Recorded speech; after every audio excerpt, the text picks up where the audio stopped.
Assalamualaikum warahmatullahi wabarakatuh. Perkenalkan, nama saya Yasifa Hidratullah dengan NIM 2100637. Kali ini saya akan menjelaskan materi tentang pedoman observasi. Pengertian observasi. Observasi secara bahasa berasal dari bahasa Latin yang berarti melihat dan memperlihatkan. Istilah observasi diarahkan pada kegiatan memperhatikan secara akurat, mencatat fenomena yang muncul, dan mempertimbangkan hubungan antar aspek dalam fenomena tersebut. Pengertian secara umum yaitu observasi adalah cara menghimpun bahan-bahan keterangan yang dilakukan dengan mengadakan pengamatan dan pencatatan secara sistematis terhadap fenomena-fenomena yang dijadikan objek pengamatan.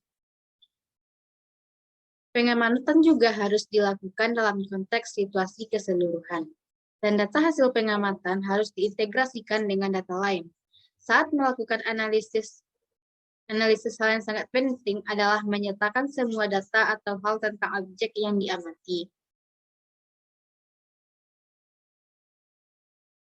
Selanjutnya yaitu tujuan observasi. Yang pertama yaitu menggambarkan objek dan segala hubungan melalui pengamatan panca indera.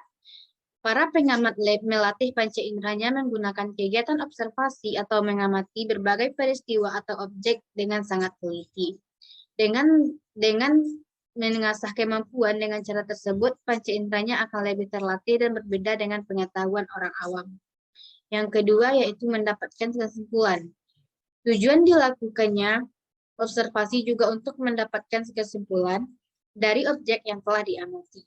Objek yang telah diamati dalam waktu tertentu akan memberikan kesimpulan pengamatan, sehingga penyajian kesimpulan akan lebih faktual. Kesimpulan kemudian disajikan dalam bentuk laporan yang kemudian diharapkan bisa untuk memberikan informasi maupun pembelajaran bagi pembaca. Dan yang terakhir, mendapatkan data atau informasi. Tujuan dilakukannya kegiatan observasi juga memiliki tujuan untuk mendapatkan data atau informasi dari objek yang diamati. Biasanya atau informasi bisa dibagikan kepada pihak lain dalam bentuk karya ilmiah atau dalam bentuk non-ilmiah. Kegunaan observasi, yaitu mendapatkan keakuratan data dan juga membuktikan bahwa data yang dibuat adalah akurat. Yang kedua, deskripsi pada observasi ini bisa menjelaskan fakta yang terjadi. Yang ketiga, pembaca mampu menafsirkan hasil observasi atau hasil penemuan dan juga berbagai interpretasinya. Yang keempat, hasil observasi bisa menjelaskan suatu peristiwa yang bisa teruji kualitas dan spekulasinya berdasarkan aturan atau kaidah yang valid dan objektif, serta menggambarkan dunia nyata. Yang kelima, di dalam hasil observasi mencatat suatu peristiwa yang secara runtut atau kronologis terjadi, sehingga tidak bertele-tele atau tidak berbelit-belit. Yang keenam, hasil observasi harus mampu menambah wawasan dan pengetahuan yang sebelumnya kita belum tahu menjadi tahu berdasarkan kegiatan observasi yang dilakukan. Yang ketujuh, peralatan dan teknologi yang digunakan dapat merekam proses dan hasil observasi secara permanen. Yang kedelapan, hasil observasi atau kegiatan observasi bisa dikombinasikan dengan metode yang lain. Yang kesembilan, menggambarkan perilaku manusia. Yang kesepuluh, verifikasi tentang perilaku yang dilaporkan. Yang ke-11, menggambarkan perbedaan atau kesenjangan antara perilaku dalam situasi testing dan situasi lain, inkonsistensi perilaku. Dan yang terakhir, memberikan gambaran tentang perilaku yang tidak dapat diungkapkan oleh alat lain. Jenis dan bentuk observasi, yaitu yang pertama observasi partisipasi. Pada observasi jenis ini, pengamat atau konselor turut mengambil bagian dari situasi kehidupan dan situasi dari individu atau peserta didik yang diobservasi. Observasi partisipasi ini merupakan kegiatan observasi yang dilakukan dengan adanya pengamat yang terlibat secara langsung dan tidak dalam yang diteliti. Dalam hal ini, peneliti ikut dalam setiap kegiatan sehari-hari orang yang akan ditelitinya, sehingga peneliti dapat mengumpulkan data yang lengkap, cepat, dan luas. Yang kedua yaitu observasi dan partisipasi. Pada observasi jenis ini, pengamat atau konselor tidak turut mengambil bagian, sudah mengatur struktur yang berisi kategori atau kriteria. masalah yang diamati, tujuan observasi, individu yang diamati. Yang selanjutnya, yaitu observasi sistematis. Dengan kata lain, observasi ini dilakukan dengan menggunakan kerangka yang tersusun rapi. Dalam observasi ini, pengamat menggunakan instrumen observasi yang terstruktur dan siap pakai. Pengamat hanya tinggal membutuhkan tanda checklist pada tempat yang telah disediakan. Yang keempat, observasi non-sistematis. Pada observasi ini tetap dilakukan perencanaan. Hanya saja materi atau fokus apa yang akan diamati belum dibatasi atau belum dikategorikan. Sehingga gejala yang diamati geraknya lebih luas dan tidak terbatas pada hal-hal yang dikategorikan. Dengan kata lain, pengamatan ini terdapat struktur kategori yang akan diamati. Yang kelima, observasi terbuka.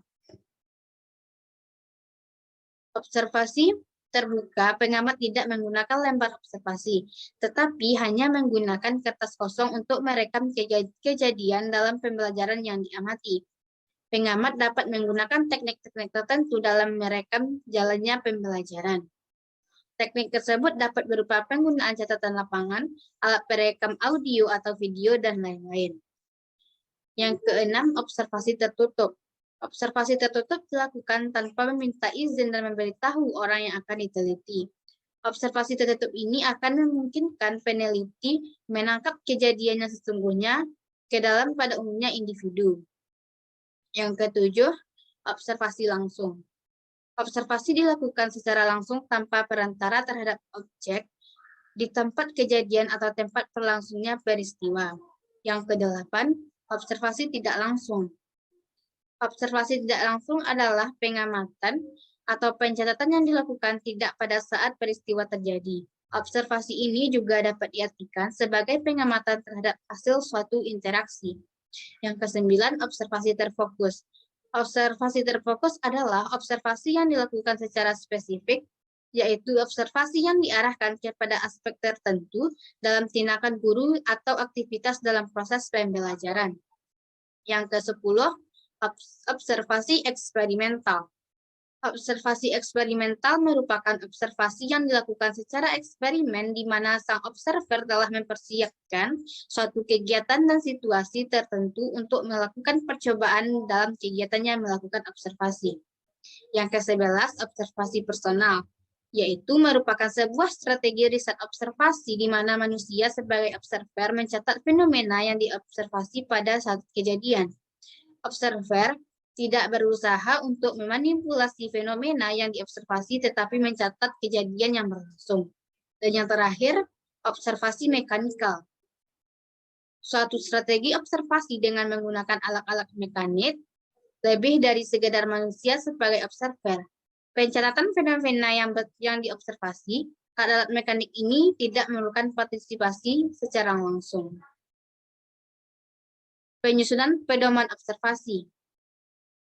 Langkah-langkah penyusunannya yaitu yang pertama, merumuskan tujuan observasi, membuat layout atau kisi-kisi observasi, menyusun pedoman observasi, menyusun aspek-aspek yang akan diobservasi, melakukan uji coba pedoman observasi untuk melihat kelemahan-kelemahan observasi, merevisi pedoman observasi berdasarkan hasil uji coba, melaksanakan observasi pada saat kegiatan berlangsung, dan yang terakhir mengolah dan menafsirkan hasil observasi. Tahapan-tahapan dalam pelaksanaan observasi yaitu yang pertama menentukan tujuan, menemukan sasaran, menemukan ruang lingkup, dan menemukan tempat dan waktu. Selanjutnya mempersiapkan perlengkapan yang akan dibutuhkan, mulai mengadakan observasi, dan terakhir mengadakan pencatatan data. Pengadministrasian dan teknik pengolahan. Teknik pencatatan hasil observasi, yaitu yang pertama teknik pencatatan naratif, yaitu teknik yang mencatat perilaku alami objek tanpa interpretasi yang menyeluruh. Teknik ini dapat dilakukan dengan dua cara, yaitu anecdotal recording dan running recording. Yang kedua yaitu teknik time sampling, yaitu teknik observasi yang berfokus pada perilaku spesifik dalam interval waktu tertentu. Dan yang terakhir event sampling, yaitu mencatat sebuah kejadian pada perilaku spesifik atau pada event yang terjadi selama periode observasi. Instrumen observasi yaitu teknik observasi perlu dilengkapi dengan observasi sebagai berikut. Yang pertama yaitu daftar cek atau checklist. Adalah alat rekam observasi memuat sebuah daftar pertanyaan tentang aspek-aspek yang mungkin terdapat dalam sebuah situasi, tingkah laku, dan kegiatan individu maupun kelompok. Yang kedua, skala penilaian atau rating record. Skala penilaian adalah salah satu pedoman observasi yang dilakukan dengan cara menggolongkan dan menilai tingkah laku atau situasi pada tingkat-tingkat tertentu. Dalam metode ini, pengamat akan memberikan penilaian terhadap karakteristik tingkah laku individu yang sudah ditentukan sebelumnya. Yang ketiga, catatan anekdot atau anecdotal records, yaitu merupakan alat pencatat pengamatan yang dapat digunakan untuk menggambarkan atau mendeskripsikan tingkah laku atau ucapan yang didengar dari individu atau kelompok yang diamati pada suatu kompleks dalam situasi seperti apa adanya. Yang terakhir, alat-alat mekanik atau mechanical device. Merupakan alat-alat yang digunakan untuk mendokumentasikan peristiwa tertentu atau seluruh rangkaian dalam kegiatan observasi. Perkembangan alat optika yang maju memungkinkan kemudahan bagi observer untuk mendapatkan data yang perlu diamati dengan jeli atau pencatatan yang tidak langsung dilakukan. Penggunaan hasil observasi. Yang pertama, menjadi metode yang sederhana dalam pengumpulan data. Yang kedua, berguna dalam pengumpulan data terkait perilaku nonverbal. Yang ketiga, berguna untuk pengamatan dalam lingkungan alami. Yang keempat, berguna dalam analisis longitudinal. Yang kelima, framing hipotesis.